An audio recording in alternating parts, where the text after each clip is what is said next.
Welcome to the Hollywood Hustle channel, presented by Molly and Lester. Hello, I'm Molly. And I'm Lester. And we're extremely excited to be your hosts on Hollywood Hustle. In this podcast, we'll be deep diving into Charles Lenhoff's journal, Hollywood Hustle. Many lawyers have criticized the legal case of Bell Atlantic versus Twombly. Prior to Twombly, courts frequently permitted the inference of antitrust conspiracies at the pleading stage from allegations falling short of explicit communications of an anti-competitive agreement. After Twombly, bare allegations of a conspiracy and parallel conduct would not pass muster without more specific allegations of an anti-competitive agreement by defendants. Logic dictates that most conspiracies take a while to unravel through discovery. Thanks to Supreme Court's ruling in Bell Atlantic versus Twombly, it's almost impossible to get past a 12b6 motion to dismiss. Essentially, you have to try an entire case in the initial pleading phase and before the benefit of discovery. By its nature, parties to a conspiracy want to keep them secret. As superstar lawyer Phil Kaplan says, conspirators rarely sit for group portraits. Picture Lucky Luciano, Frank Costello, and Vito Genovese sitting around a table talking shop with a photographer and newspaper reporter. Seriously, how often do criminals broadcast their crime and you catch them red-handed?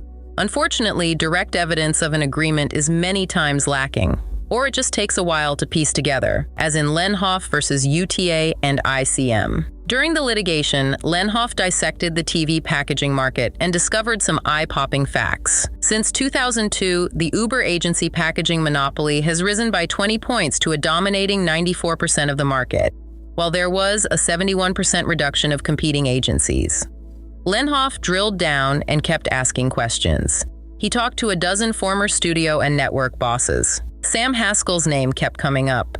Lenhoff knew there was a monopoly and it created an unfair advantage, but he didn't know how the monopoly was formed until 6 days after he filed his third amended complaint. Lenhoff finally got Haskell on the phone and explained to him that he was the plaintiff in the dispute with UTA and ICM and gave Haskell the cliff notes of the dispute. Haskell then gushed out information detailing how he formed the cartel of agents, what they did to rig the market and fix the price, and how they worked out a system to co-package with each other and refused to deal with non-cartel agencies. Haskell disclosed to Lenhoff that the studios and networks were tired of agencies fighting over TV packaging fees, which caused many deals to implode when there were two or more elements constituting the package, and one of the participating agencies would refuse to give up their package fee or split it with another competing agency.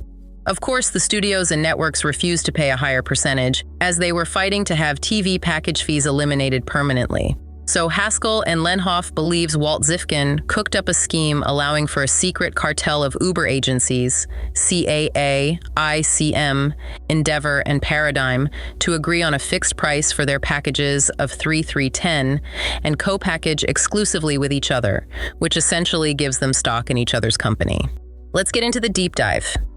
All right, everybody, get ready, because in this deep dive, we're going all the way to Hollywood, where we've got a story juicier than any blockbuster you're going to see in theaters. And this one revolves around this little thing called television packaging. And I know what you're thinking. That sounds about as interesting as watching grass grow. But stick with me, because this is where the real drama goes down. Yeah, it really is all the stuff that happens behind the curtain to decide what we even get to see. And it all starts with those big talent agencies, right? They package actors, writers, directors together like pieces of a puzzle. Exactly. And then they go knocking on the doors of all the networks with these packages. And that's where our story begins. So Charles Lenhoff, this successful TV agent who decided, enough is enough, and decided to go head-to-head with some of the biggest names in the biz. He called out UTA and ICM, claiming they're running a system that shuts out the little guy and just tries to control everything. And this wasn't some random guy off the street. This was someone who had been there, done that in Hollywood, knew how the system worked, and he felt like something was really off. And here's where things get even more complicated, because you see, Lenhoff ran straight into a brick wall, a huge legal obstacle in the form of a previous Supreme Court ruling. Oh boy, the Supreme Court, those guys don't mess around. No, they don't. And this particular ruling, which came from a case called Bell Atlantic versus Twombly, well, it made it really hard to prove that a conspiracy even exists, even if you've got all the signs pointing that way. It's like trying to convince someone that a secret society is real. Yeah. You might have your suspicions, but good luck proving it without a membership card or something. You need that undeniable proof that smoking gun to show that there's a plan in place, a real effort to shut down any competition. It's like trying to catch a ghost red-handed. Talk about an uphill battle. Yep. But Lenhoff didn't give up easily. Oh no, he was determined to show the world what he believed was going on. So he put on his detective hat and dove headfirst into the world of data. And we're not just talking about a quick Google search here. This was serious in-depth research. I'm talking industry reports, financial statements, you name it. He even analyzed something like 450 different TV packages. Wow, he really was like a digital Sherlock Holmes, piecing together all these tiny details. Absolutely. And here's the thing. He wasn't relying on rumors or speculation. This was all hard data coming from sources like the Writers Guild of America, the Directors Guild of America, even IMDb Pro, the best of the best in the entertainment industry. This guy meant business. And after all that digging, a clear pattern started to emerge. Lenhoff found that just a handful of these agencies, the ones he called the Uber agencies, they were calling the shots, controlling a mind-blowing 94% of the market. 94%? Are you serious? That's like almost everybody. You're telling me a few big players had that much power in Hollywood? What happened to all the other agencies? Well, that's the million-dollar question, isn't it? The number of agencies actually competing had dropped dramatically. It was like they were getting squeezed out, leaving these Uber agencies holding all the cards, a total monopoly on this whole packaging game. But Lenhoff, he knew that to really make his case to convince a court, he needed more than just numbers on a spreadsheet. He needed someone to back him up, someone who'd seen the whole thing go down firsthand. Exactly. He needed an insider, someone who could blow the whole thing wide open. And that's where Sam Haskell comes in. He is a major TV packaging agent with Deep ties to all these big agencies, and he becomes the linchpin in Lenhoff's whole plan. Okay, so we're not just talking about some disgruntled ex-employee here. We're talking about a big shot, a Hollywood insider. You got it. This guy knew where all the bodies were buried and then some. And according to Lenhoff, Haskell basically admitted that there was this unspoken agreement, this cartel-like system between these agencies. Wait, so they were in cahoots this whole time? That's what Lenhoff is claiming. He said they would all agree on these crazy packaging fees, basically setting a price floor and refusing to negotiate it was like this ironclad pact that shut out any competition because nobody could offer a better deal. It was like trying to haggle with a brick wall. So let me get this straight. You're a network executive. You want to make the next big hit show. You go to these agencies and they all magically have the same outrageous price tag, no wiggle room, no other options. It's like going to a restaurant where the menu only has one item and it costs a fortune. Exactly. And here's the kicker. It's not just about who gets what slice of the Hollywood pie. This raises some serious questions about the types of shows that the stories that get told, the whole 9 yards. You're right, because if a few powerful agencies control most of the talent, are we just seeing the same old? Are we missing out on fresh new voices, new perspectives? That's the big question, isn't it? It makes you wonder if we're getting the full picture or just a very carefully curated selection of what these agencies want us to see. Talk about food for thought. This case is making me rethink everything I thought I knew about Hollywood. And that's the point. Lenhoff's case, whether he wins or loses in court, has blown the lid off of this whole system, these behind-the-scenes dealings that nobody likes to talk about. And he meticulously documented his entire conversation with Haskell, believing this was the bombshell he needed. So he was going all in, using this insider information to make his case even stronger. Exactly. He filed a motion to reconsider the case, a total Hail Mary, hoping to breathe new life into his legal battle.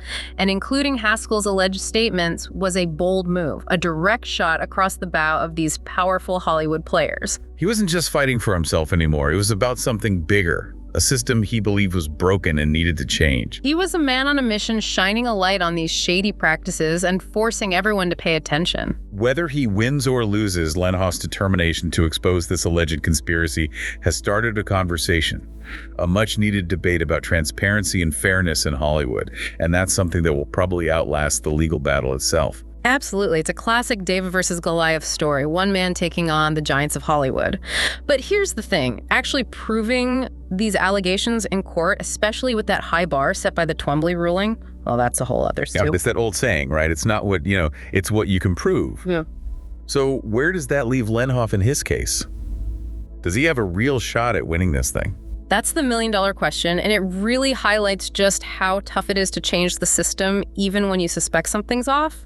It's one thing to say there's a conspiracy going on, but to actually prove it in a court of law, that's a whole different ballgame. So you're saying it's not enough to have suspicions, you need that concrete evidence. Exactly. You need that paper trail, those undeniable documents that prove there was a deliberate attempt to shut out competition. It's a high bar to clear. A real cliffhanger. Yeah. So will Lenhoff's gamble pay off? Will he be the one to change Hollywood as we know it? Only time will tell, but win or lose, his willingness to take on the Goliaths of Hollywood has definitely shaken things up. He's exposed a side of the industry that most people never see, forcing everyone to ask some tough questions. It really makes you wonder about all those overnight successes, those surprise hit shows we hear about. Were they really just the cream rising to the top, or was there more to the story? Exactly. And for viewers like you, it raises some important questions.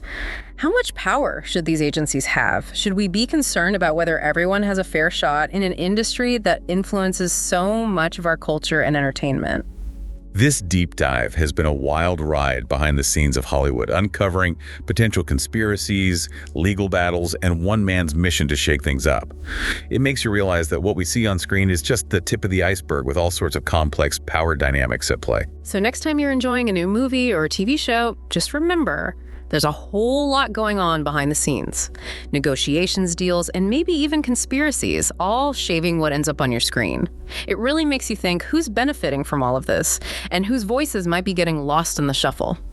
Definitely a lot to think about. Yeah. And on that note, we'll leave you with this. The next time your favorite show gets canceled, ask yourself, was it really just a creative decision, or were there other factors at play, things that we don't see? Food for thought, right? Keep asking those questions, folks, and until next time, keep exploring the fascinating and sometimes shady underbelly of the world around us. That wraps up this episode. Please check out the author's website at lenhoff.com to access all the research, exhibits, court filings, transcripts, and more. I'm Molly. And I'm Lester. And we'll see you very soon on the next episode of Hollywood Hustle.